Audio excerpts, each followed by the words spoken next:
장례 비용 잘 치르시고 네. 그다음에 그 관련된 이제 뭐 장례 비용이랑 그다음 뭐 보안 시설이나 자연 장지 비용 같은 것도 네. 있으실 거예요. 네. 그런 것들을 이제 영수증이라도 잘 보관을 해 놓으셔야 됩니다. 그것도 이제 상속세 신고할 때 경비로 인정을 받기 때문에. 그다음에 이제 사망 진단서나 뭐 시체 검안서 이런 거 좀 수치를 해 놓으시고.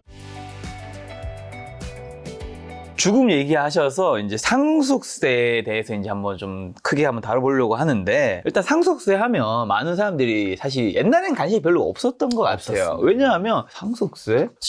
부자구나.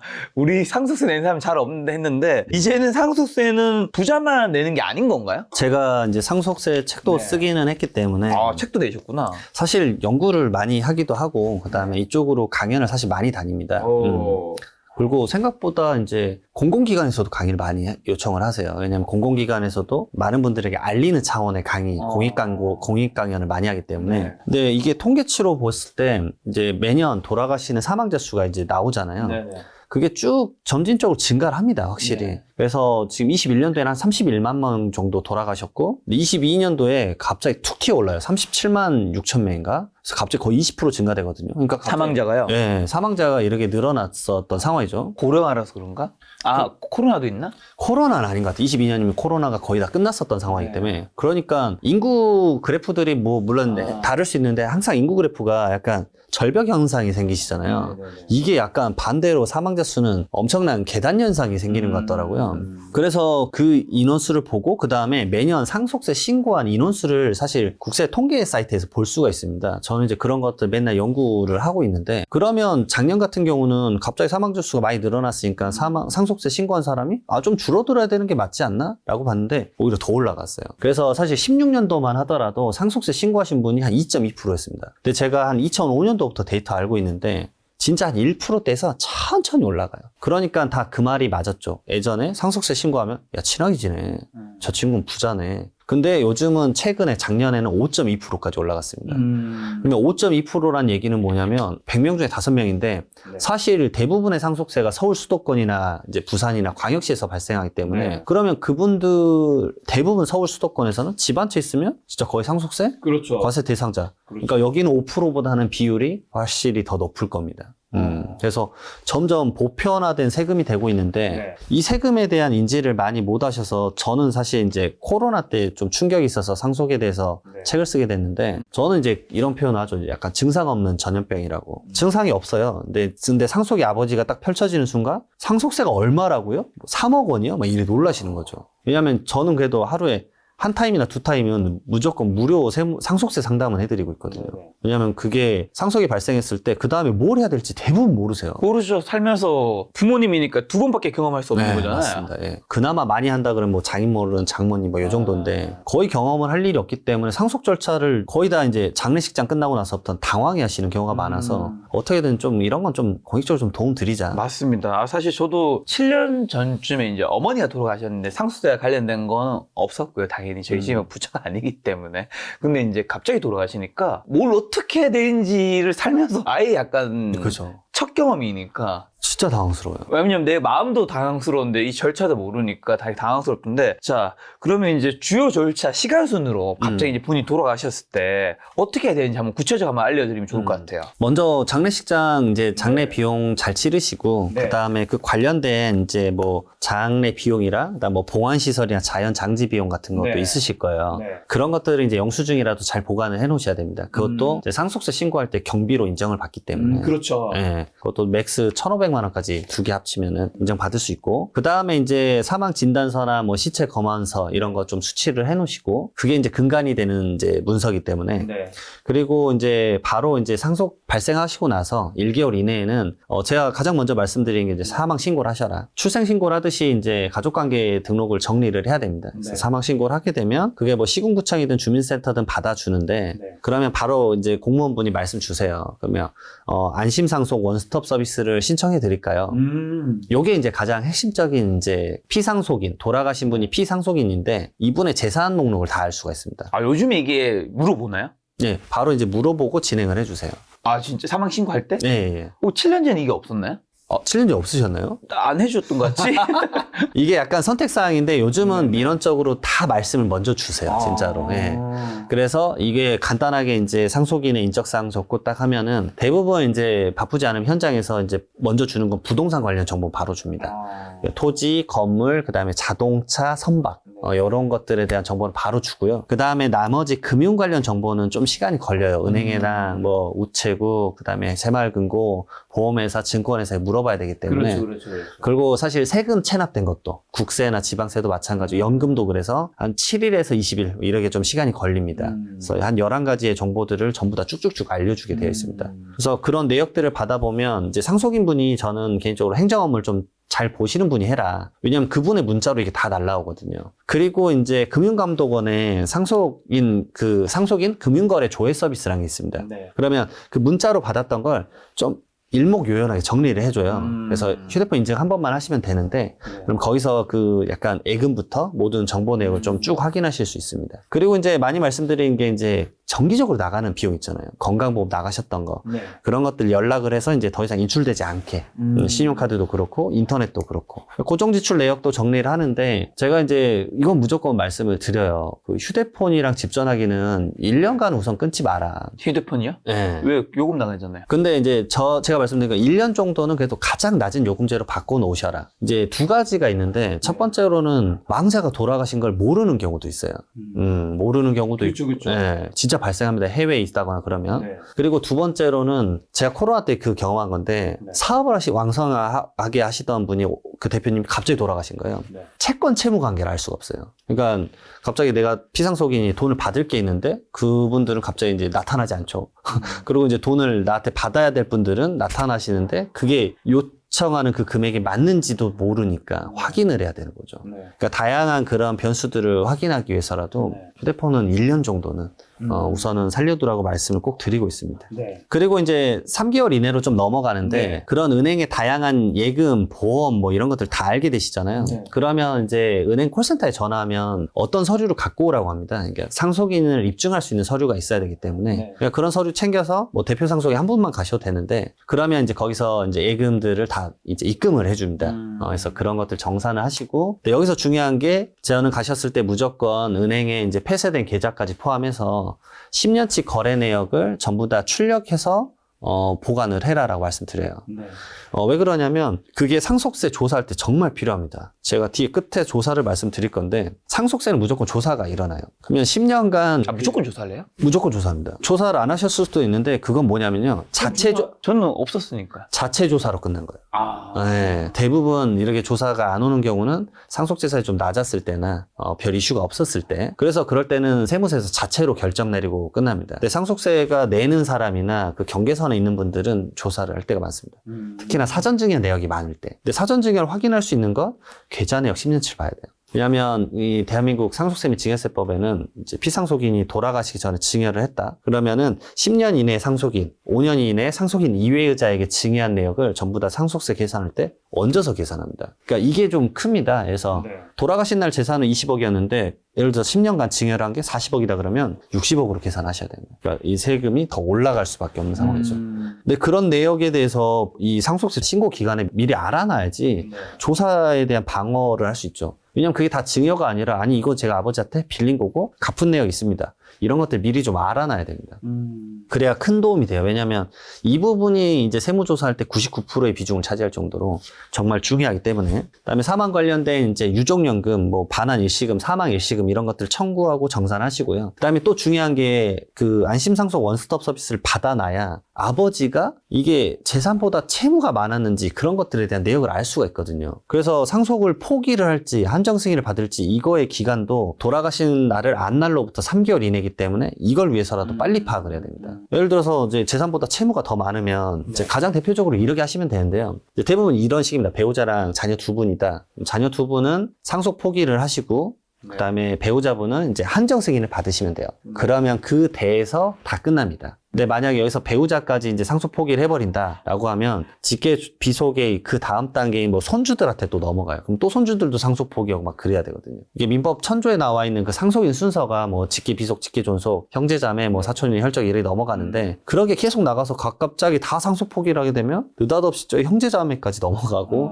사촌까지 넘어가는 당황스러운 일이 생길 수 있기 자, 때문에. 그럼 한마디로 이제 아버지가 갑자기 돌아가셨을 때 사모님이 한정승인 자녀 A, B는 상속 포기하면 거기서 끝난다라는 거잖아요. 맞습니다. 여기서 생각보다 한정승인이 그러니까 이런 경우는 이제 고인이 자산보다 채무가 많은 경우인데 한정승인이 정확히 어떤 의미인 거예요? 상속 포기는 이겁니다. 나는 아예 그냥 상속과 관련 없는 사람을 난 빼줘. 빚도 돈도 안 받겠어. 난 다 빼줘. 네. 그다음에 한정승인은 내가 재산은 받는데 빚, 채무 한도로만 받을게 라고 하고 그러면 나머지 채무 부분에 대해서 나는 끝.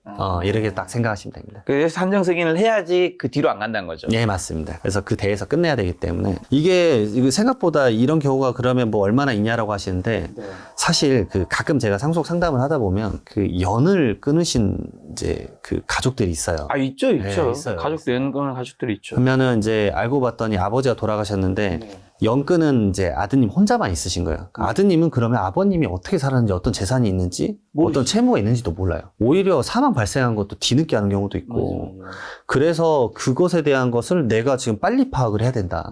그런 것들을 이제 말씀을 드리는 거죠. 생각보다 중요합니다. 그리고 자동차 같은 경우 상속받지 않을 거면 또 말소 신청도 3개월 이내에 하셔야 되고요.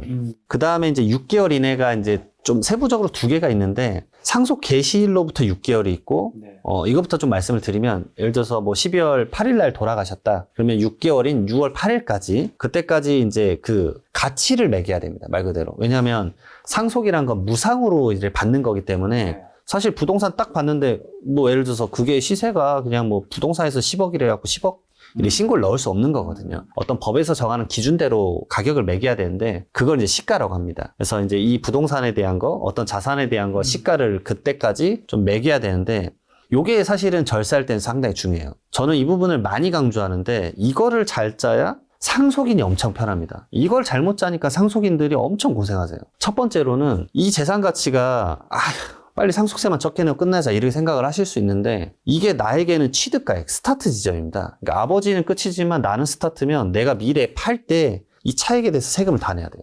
그러니까 기본적으로 상속세도 좀 공부를 해야 되는 게 일괄공제에 5억 원, 아무나 빼주는 게 5억 원이고 그다음에 배우자 있으면 5억 원 더 빼주거든요. 그러면 10억 원까지는 어차피 상속세가 안 나오는데 아버님한테 받는 부동산이 5억 원이라고 기준시가가 5억이라고 해보겠습니다. 왜냐하면 아파트 같은 경우는 앞동에서 팔리면 그거 가액 끌고 오니까 사실은 거의 가액이 정해져 있는데 제가 말씀드리는 가액의 이 2개의 가격 형성이 되어 있는 게 단독주택, 그다음에 상가, 그다음에 임야, 전답, 과수원입니다. 근데 이런 것들 받는 분들 많거든요. 그럼 그 가격은 일반적으로 옆집이 팔렸다고 그 가액을 끌고 와서 쓸 수가 없기 때문에 대부분 주택 같은 경우는 이제 공동주택 가격이나 개별주택 가격 좀 낮은 수치죠. 공동주택 가격이 5억이면 그거 실질상 시가로 이제 시세대로 부동산을 판다 그러면 막 8억, 10억일 거예요. 그러면 아무것도 안 하게 되면 5억으로 이제 받으시니까 어차피 10억까지 공제를 받는데 세금 안 나오겠죠. 근데 미래에 팔 때 10억에 판다 그러면 10억에서 팔 때 5억이 취득가액이 되니까 5억에 대한 세금을 내게 됩니다. 근데 그게 간단히 양도세 계산하면 한 1억 9천 되거든요. 한마디로 너무 싸게 그걸 잡을 필요가 없네요. 맞습니다. 이미 공제를 받을 수 있는데. 네. 그래서 방식이 딱 하나가 있습니다. 감정평가라면 가격 올릴 수가 있어요. 어차피 10억까지는 세금 안 내는 건데 8, 9억까지 최대한 올리는 거예요. 8억까지 올리면은 어차피 세금 똑같이 상속세는 0원인데 미래 팔 때 양도세는 한 6천만 원. 그러면 미래에 이제 피눈물을 덜 흘리시죠. 그렇죠. 야, 이런 것도 확실히 정보를 알아야지 내 맞습니다. 돈도 지킬 수 있는 거네요. 네. 자, 또 다음은요. 그 다음에 이제 상속 개시일 속한 달에 말일로부터 6개월인데 말 그대로 12월 말일부터 6개월이니까 6월 말입니다. 네. 3가지 신고하셔야 됩니다. 네. 상속세 신고 및 납부, 그 다음에 부동산이면 취득을 해야 되니까 취득세 신고 및 납부, 그 다음에 이 피상속인이 사업을 하셨다 그러면 사업에 대해서 번 돈이 있을 거잖아요. 돌아가신 날까지 번 돈에 대한 종합소득세 신고 및 납부 3가지 하셔야 되는데 저는 이제 그 무료 상담을 하는 것 중에 이유 중에 첫 번째 이유가 뭐냐면요. 상속세가 비싼지 모르세요. 근데 이거를 예를 들어서 12월 8일 날 돌아가셔서 12월 뭐 15일 날 상담을 했다고 치면은 제가 그 미팅 때 하다못해 빨리 말씀드리면 뭐 3억입니다라고 말하고 부동산이면 취득세도 간단히 말씀드리거든요. 뭐 5천만 원입니다. 근데 이거를 6월 달에 알면 이 돈이 없습니다. 그렇죠. 예, 왜냐면 대한민국의 상속의 70~80%는 주택입니다, 주택. 그러니까 유동성이 없다라는 얘기는 뭐냐면 팔아야 된다는 거. 예. 근데 또 마지막 달에는 팔지도 못하죠. 갑자기 주택이 무슨 주식도 아니고. 예. 뭐 어떻게 돼요? 그러면 이제 환장할 일이 생기는 거예요. 취득세도 못 내는 경우가 발생하는 거죠. 그러면 빨리 대출 받아가지고 취득세 내고 그나마 상속세는 다행인 게 연부연납이라는 게 있습니다. 담보 잡고 좀 쪼개서 내는 거 최대 10년까지 11조각으로 쪼갤 수 있거든요. 그래서 이런 재원 마련의 기간을 상담을 받고 미리미리 빨리 알아두시는 게 좋습니다. 왜냐하면 상속 재산 중에서 현금성 자산이 2억 원 있었다, 예금이. 가끔 이런 분들이 있으세요. 이제 상속인들끼리 받고 펑펑 써버리시는 거예요. 그리고 상속 딱 이제 세금 낼 때, 이제 서로 탓하고 있고, 그러면 이제 복잡해지거든요. 그러니까 저는 그럴 때 이제 공동 계좌 만들어서 세금이랑 이런 것들은 납부할 걸 공동으로 우선 놔둬라. 그리고 상속인들끼리 다툼이 일어날 수도 있지 않습니까? 네. 다툼은 다툼이고 세금은 세금이다. 세금은 협력을 해야 된다. 다툼은 알겠으니 세금은 협력을 해라. 왜냐하면 그렇다고 신고 안 하고 납부 안 하면 가산세가 무섭게 쌓일 거다. 그러면 결국 본인들의 자산이 깎아먹는 셈이 되는 거 아니냐. 네. 그 말씀을 꼭 드립니다. 9개월 이내는 예. 그리고 나서 이제 9개월 이내, 신고하고 나서 9개월 이내 가장 중요한 이제 세무조사가 펼쳐집니다. 세무조사 그러면 뭐 얼마나 하겠어 하는데 10주 합니다, 10주. 2달 반 합니다. 예. 그래서 2달 반 동안 이제 돌아가신 주소지에 관할 세무서에서 하는데, 네. 이게 또 50억이 넘어가면 이제 지방 천급에서 하고요. 네. 근데 조사가 생각보다 타이트하십니다. 네. 그래서 이 조사를 위해서 신고 기간에 이제 사전 증여나 이런 계좌 내역을 몇 달 동안 지켜봐야 되는 거죠. 야, 이걸 보는 순간 전 드는 생각은 이제, 야, 이거 참 돈이 많으면 돌아가실 때도 굉장히 피곤할 수 있구나. 자녀분이 그걸 다 받으려면 해야 될 일이 굉장히 많구나 라는 생각 드는데, 저 갑자기 한 가지 궁금한 게, 저도 언젠가 이제 죽을 거잖아요. 그쵸? 뭐 70세 죽을 수도 있고 90세 죽을 수도 있는데, 저는 이제 제 소망 중 하나가 나중에 제 미니미 이제 김 작가가 생기면 제 가업을 물려주고 싶은 마음이 있어요. 좋죠. 왜냐면 저는 어쨌든 인터뷰라는 걸 재테크도 하지만 그 외에 여러 가지 하는 게 재밌는데, 약간 일본 같은 데는 가업을 막 물려주고 그런 게 많잖아요. 맞습니다. 그럼 이거 어쨌든 근데 김 작가 TV 유튜브라는 게 그때 되면 뭐 얼마일지 모르겠지만 어쨌든 다 뭐 200만 원 되어 있겠죠. 곧 이제 200만 원이 될 테니까 이거를 물려줘요. 이거를 물려주면 어쨌든 이게 채널이 크니까 여기서 물론 그냥 돈이 들어온 건 아니죠. 여기서 일을 했을 때 그래도 일반적인 경우보다는 돈이 많이 들어올 거잖아요. 예. 이걸 자녀한테 그냥 물려줘도 되는 건가요? 가능합니다. 무료로 받나요, 걔는? 가업상속공제라는 게 있습니다. 가업상속공제를 요즘은 이제 기재부에서도 이걸 잘 지켜야지 우리나라가 이제 장기적으로 갈 수 있다라는 걸 인지를 하고 있기 때문에 예전에는 이 요건이 엄청 엄격했는데 그 요건을 좀 많이 풀어주고 있습니다. 네. 그래서 그 사후관리 기간이나 이런 것도 적고 공제액 수도 많이 늘어났습니다. 그래서 이 업을 뭐 10년 이상 했냐, 20년 이상 했냐, 30년 이상 했냐에 따라서 네. 공제 수도 200억, 300억, 600억. 결국 이제 그 김 작가님의 이제 그 재무상태표랑 손익계산서의 가치가 얼마냐. 네. 이런 것들을 따져서 그 가치만큼 받았을 때 그 요건에 부합하는 금액까지는 확 영원으로 공제를 다 받을 수 있습니다. 그래서 가업상속공제도 있고요. 그 다음에 사실 오늘 오기 전에 제가 상담한 게 또 가업증여 특례를 또 상담을 하고 왔는데 요즘은 이제 돌아가신 다음에 이 요건을 맞추는 게 어려울 수 있으니까 살아생전에 미리미리 이제 말 그대로 김 작가 미니미님에게 네. 미리미리 이제 가업을 연결해 주는 거죠. 그래서 그 가업 승계를 살아생전에 하는 거예요. 가업 증여 특례라고 또 따로 있습니다. 그것도 생각보다 증여를 기본 10억 원까지는 영원으로, 그러니까 공제를 해주고 그 다음부터 뭐 이렇게 액수에 따라서 10% 20% 이렇게 이제 적용을 해요. 근데 공제수가 상당히 높아요. 상당히 높기 때문에 이걸 잘 활용하시게 되면 정말 나이스합니다. 그래서 요즘은 이 가업 증여 특례는 진짜 많이 활용하세요. 왜냐면 최근에 국세청 통계에서도 이게 많이 올라갔어요. 예전에는 거의 쓰지 않던 제도인데 그건 옛날에 약간 이미지가 있고 점점 좀 좋아지고 있고 뭐 기재부에서도 많이 이걸 지원해 주려고 노력하고 있습니다. 왜냐하면 대한민국이 장수기업이 진짜 없어요. 그러니까요. 네, 왜냐하면 세금 내다가 이제 이게 사실은 위험에 처하는 경우가 많은 게, 저도 최근에 이제 인터뷰도 많이 했지만 삼성전자랑 이제 넥슨 얘기를 많이 하죠, 최근에. 네. 넥슨 같은 경우는 돈이 없어서 그 주식으로 물납을 4조 몇천억을 했으니까. 네. 그러니까 어찌 보면 이제 거의 경영권이 위험받을 정도의 많은 이제 경영권까지 가진 않겠지만 네. 아주 높은 비율인 28% 정도를 거의 물납으로 지금 갔으니까. 그러니까 넥슨의 지금 두 번째 최대 주주가 이제 기재부지 않습니까? 기재부가 물납으로 그걸 갖고 있으니까. 그러니까 기업이 그런 말들 하실 거예요. 뭐 기업 알아서 하겠지 이런 말씀 하실 건데, 기업에 망가졌을 때 가장 큰 타격을 입는 건 오히려 그 기업과 관련된 그 근로자분들입니다. 왜냐면 그렇죠. 근로자분들은 직업을 바로 잃어버리거든요. 그렇죠. 그러니까 가장 민생에 타격을 많이 주고 근로소득자분들에 대한 계속 기업의 가정이 깨져버리는 그런 환경이 될 수 있다는 거죠. 이게 왜 고민이 많으냐면요. 중소기업청에서 이제 보도자, 이미 나왔어요. 데이터가. 통계가 나왔는데, 대한민국의 기업의 나이가 엄청, 대표자의 나이가 엄청 높습니다. 그러니까 다 이걸 고민하고 계세요. 그렇죠. 60대 이상 비율이 엄청나게 높습니다. 그러니까 이거를 미리미리 좀 준비를 하셔야 된다라고 진짜 말씀드려요. 야, 넥슨의 두 번째 최대 주자 기재부라는 거는 충격이네.